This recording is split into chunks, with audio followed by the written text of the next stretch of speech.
The spring 2024 anime lineup was as packed as ever, giving us another season of way too many shows for a normal human being to consume. We had Drunk Lady Furniture Games, reincarnated as a meeting table, Wolf Girl Ludes, Crying Over Masked Murderers, Nipple Hairs, The Reason Dragons Are Always CGI, Sensei Licked a Foot, her drama levels are over 9,000, her figure uses hair from down there, This One Time at band camp, the waifu that can be thick or small, The Most Interesting Way to Relieve Yourself. This Michael Jackson lookalike walking scene took 3 minutes, and they showed it twice. Bringing bubble wrap to another world.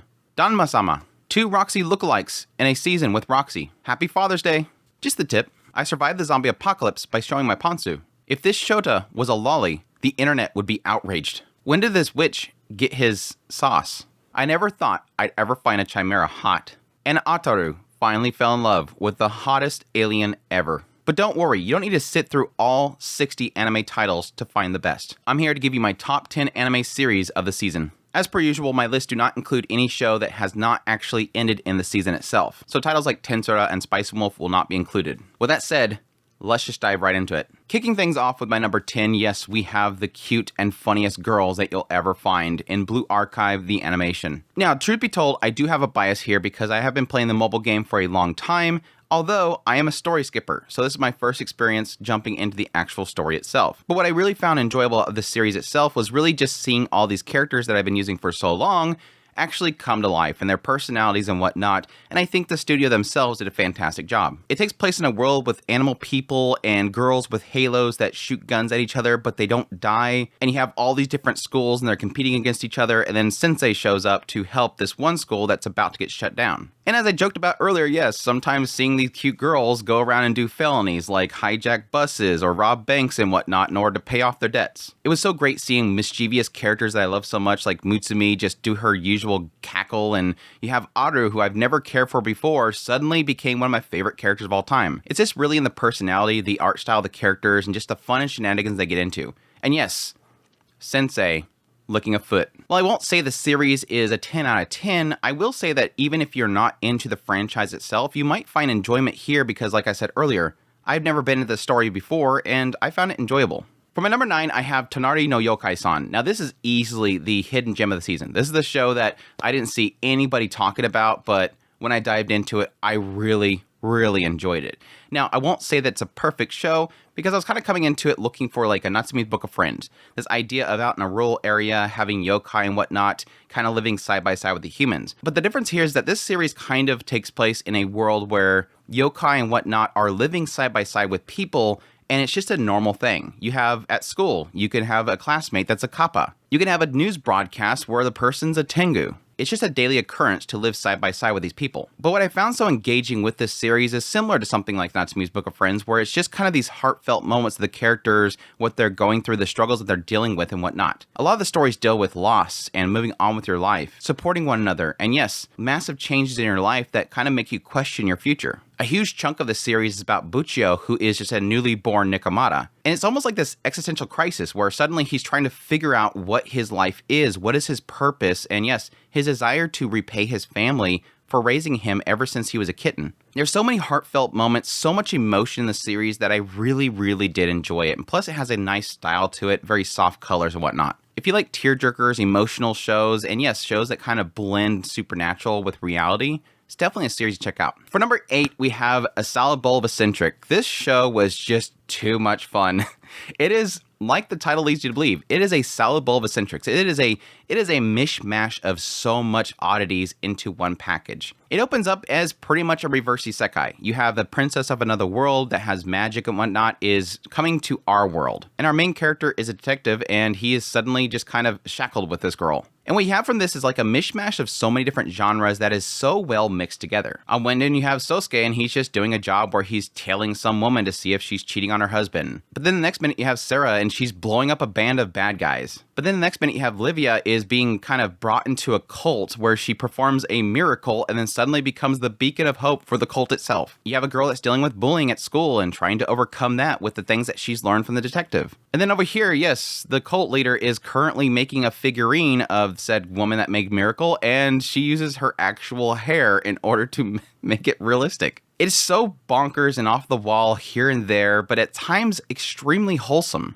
The main character Sosuke essentially becomes the father figure for Sarah as she is there alone. If you're a fan of Sisters All You Need and Haganai, it's from the same creator, so give it a shot. For my number 7, I have Girls Band Cry. Yes, it's not my number 1. I'm sorry to the massive fandom that's going around this series. It is not my number 1. But Girls Band Cry is definitely a series worth checking out. Now granted, good luck finding it because it never got licensed over here, at least in the United States, but it's a really solid band show about characters kind of going out into life and just trying to strive out on their own. Our main character, Nina, moves out into the big city, trying to strive out on her own because she's had a really bad experience with her previous school and her parents. Well, very quickly, she gets swept up into the world of music, the music that essentially saved her life once before when she was being bullied. It's using CGI, but it has a very unique style to it. Like, they really did manage to get these characters and bring that expressiveness from their faces. Now, I will argue at times a bit too much, along with the melodrama, which, yes, this series is packed with melodrama. So if you're not a fan of melodrama, like myself, it's a struggle to get through. But still, even putting aside the melodrama, the series is really fantastic. The characters are great. I really enjoyed their stories, especially characters like Subaru. I really enjoyed Tomo's story as well. Is it going to go to the levels of something like Bocchi the Rock? Hell no. But it definitely has its own flavor. Bocchi the Rock is definitely a lot more comical and goofy, whereas Girls Band Cry is a lot more leaning heavily into the drama. It's got a great style to it, the music's pretty solid, and just overall, I really enjoy the series. Moving on to number 6, we have Delicious in Dungeon. Yes, the first season has finally come to a conclusion, and I can finally put it in a list, but yes, I absolutely loved Delicious in Dungeon, or Dungeon Meshi. Trigger went absolutely nuts with what I would call easily the most unique fantasy series of all time. It follows a band of adventurers who are going back down into a labyrinth in order to recover the body of their fallen comrade. But they have no money, so they're forced to cook the monsters of the dungeon. And that becomes kind of the shtick early on, is that they'll go through the dungeon, they'll find a monster, they'll cook it in some weird way that's typically kind of, paralleled with normal food. Characters like Marcel, their mage, will be creeped out about it, whereas characters like Laos will be super into it because it was his idea. All while they get deeper and deeper in the labyrinth and discover the overall story and deeper aspects of the dungeon itself. I've said countless times before, despite my stature, I am not a foodie person. I really do hate food aspects in stories. I get extremely bored watching the whole cooking process and them presenting the food and them eating it and going sugoi. I just don't care. But everything else of the show itself is what really hooked me into the show. I love the characters, I love the mechanics of the dungeon itself, and yes, the overall story is kind of heartbreaking while at the same time incredibly done. And then yes, like I said earlier, Trigger just went crazy. Like, the animation is absolutely fantastic, the designs themselves, everything in the show just sounded so fantastic. I easily argue if they took the food aspect out of the show itself, it would be a perfect show for me and probably one of my favorite fantasy series of all time. Moving on to my number 5, I have Train to the End of the World. Yes, this show was an absolute surprise for me. It just absolutely grabbed me from the beginning, and it didn't let go until the later end part of it. Then that's when it let me go. It let me get off the train with its ending. It doesn't have a very good ending, but still, the journey is what's important. Just like the train to the end of the world, it's the journey to the end of the world that is actually intriguing. I found this series to be super weird, and I love that it was an original because I loved watching this alongside other people and just being completely blown away with how odd the show is.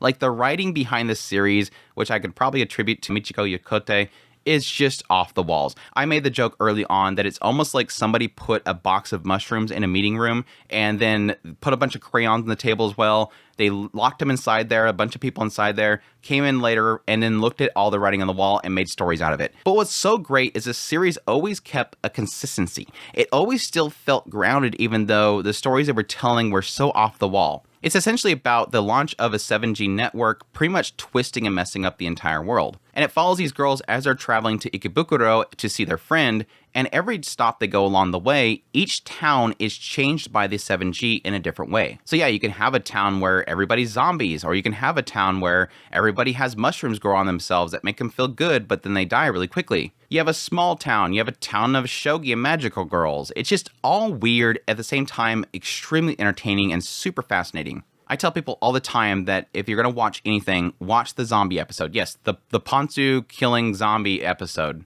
It is just super intriguing if you actually sit down and think about all these little themes they're playing into there, like the idol industry. It looked super good. I like the characters. Yes, a lot of the dialogue between the characters was kind of blah, but overall, I really loved it. It was super fascinating. Moving on to my number 4, yes, we have Konosuba Season 3.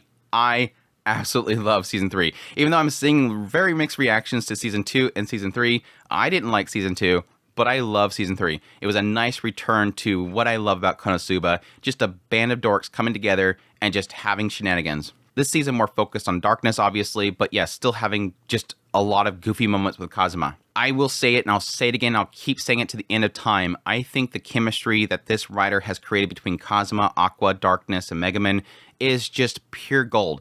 Whatever they did, they keep doing it. It never gets old, except for Season 2. I love it. I can't get enough of it. And yes, this season introduced some of the most laugh-out-loud moments ever, like the whole body swap sequence, him being in the palace itself and just indulging himself. All that stuff was just too much fun, and it really has me, it kind of restored my hope for the series. Now, granted, I love the movie as well, but just for the TV series adaptation, yes, it kind of restored my hope. I will never get tired of the Kazuma deaths. I'll never get tired of any of these characters. They're just too fantastic, and I just hope for more. We're getting down to the top 3 titles, but yes, starting with number 3 is Sound Euphonium Season 3. What a fantastic conclusion, question mark, to the franchise. It seems like a conclusion. It feels like a wrap-up. I mean, they could totally do something else with this, which I would think would be really cool. If they were to continue what they kind of ended with, that would actually be really awesome, but absolutely fantastic third season. I really enjoy this series. I had a big problem with the first season. The second season was fantastic. The movie and the OVAs were fantastic. And Season 3 was absolutely fantastic. Kyoto Animation, as per usual, let's get it out of the way.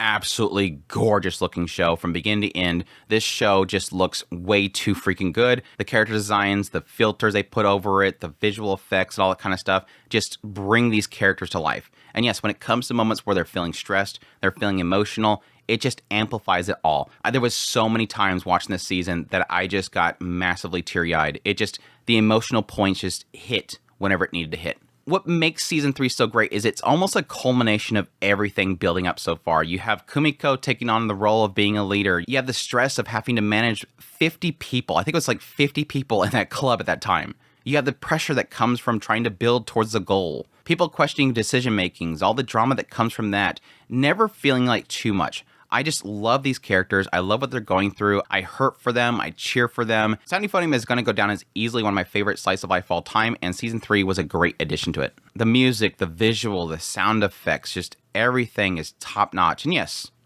band thighs.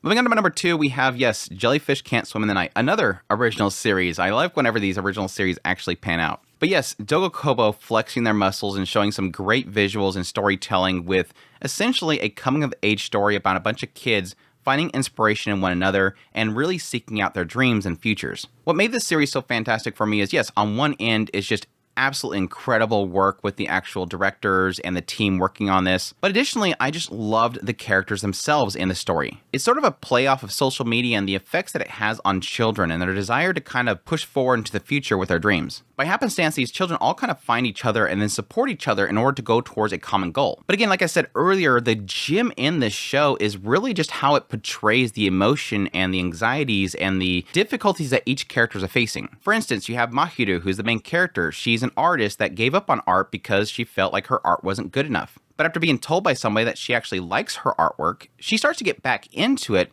But even still, as they're progressing through their journey, she still is constantly dealing with the struggles of other people being so much better than she is. You have Kano, who's the vocalist, is dealing with the ghosts of her past and the fact that she used to be with an idol group and at some point had a big controversy with them. The struggles that she has with trying to catch the attention of her mother, who seemingly has shunned her. You have Kiwi, who's a shut-in, who's having some sort of identity crisis. Overall, I really enjoy the series. I love the characters, I love the chemistry, I love the visuals, the audio, everything just kind of went full steam for this series, and I just love it in the end. And that leads us to the number 1 pick of the spring 2024 anime season, the show that is the best of the best, the cream of the crop, the number 1, numero uno. Nothing beats this show. If you've been following me for a while now, you can easily guess what that show is going to be. And yes, that is the Seventh Prince. Seventh Prince is easily the best show of the season. I mean, it's got Shota thighs.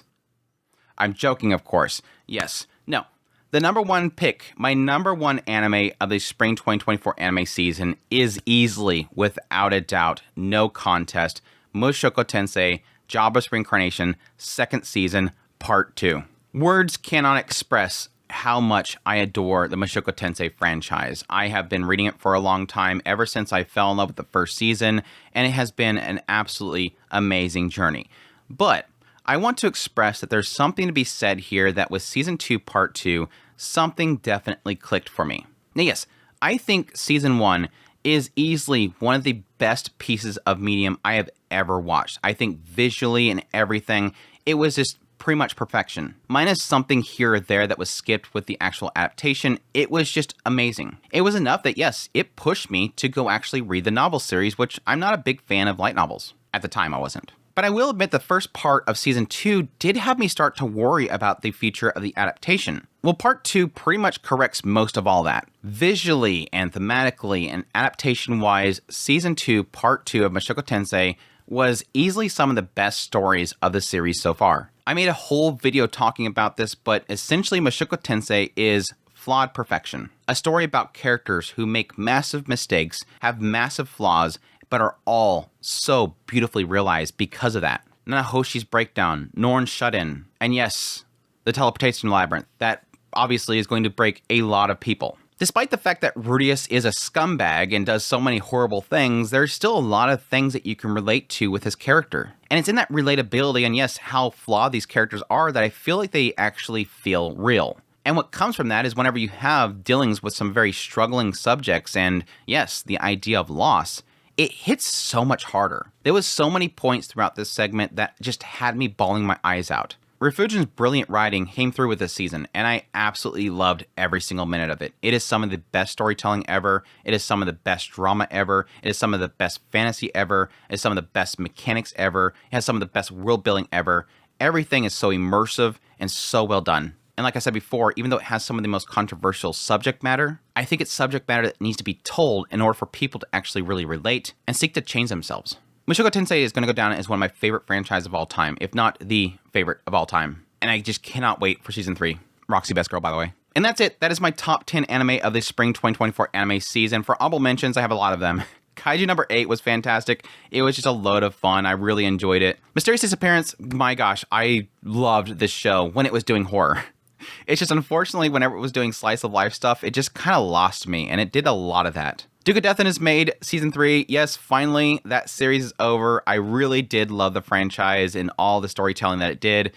Just not in my list because I felt like certain parts kind of dragged out a bit too much, and it just kind of felt very shrug in the end. But I still love the franchise, and I love seeing it come to conclusion. Oi Tombo was another hidden gem of the season. It's over there in Amazon land over there. But it was a really heartfelt show. Just really enjoyed it. Very fun, laid back. Just watching this doofy kid just completely change this guy's life. Level 2 cheat skill. Yes, I had way too much fun watching that show. The OP itself should be in my list, but it didn't quite reach there. I think towards the later half of the series, it just kind of got a little bit too repetitive. Year Camp Season 3 was just as wholesome as ever. One Room Apartment, Angel included, was a lot of fun as well. Some good ecchi in that one. And yes, Urusei Yatsura. I love that series. It's a lot of nostalgia for me, but I will admit that the comedy is extremely repetitive, so it's not like a series that I tell people to go out of their way for, but it's a classic, it's nostalgia built, and I enjoyed it. Of course, I'm still watching Reincarnated as Slime, really loving it. Spice and Wolf, adoring it. Yatagarasu is fantastic. I'm still enjoying those series, and they'll probably be in my next list. But until then, that is my top 10 anime of the spring 2024 anime season. I hope you guys enjoyed this list as always. If you did, make sure that like button down below and comment. Let me know what your top picks were for the spring 2024 anime season. Additionally, if you're new here, make sure to hit that subscribe button to get my content. I do news, reviews, first impressions, top list. If it's anime, it's pretty much here. We'll be going into the summer 2024 anime season. I'll be doing first impressions of all the shows there, giving my picks or what to check out, top picks so far. We'll be doing top lists at that as well. All that stuff is yet to come, and I thank you guys for joining me for spring, and I hope that you'll join me for summer. Additionally, if you like my content and you want to support the channel more, I have a Patreon link, tips, links, and thanks membership button below. Greatly appreciate what it does. Until next time, y'all take care.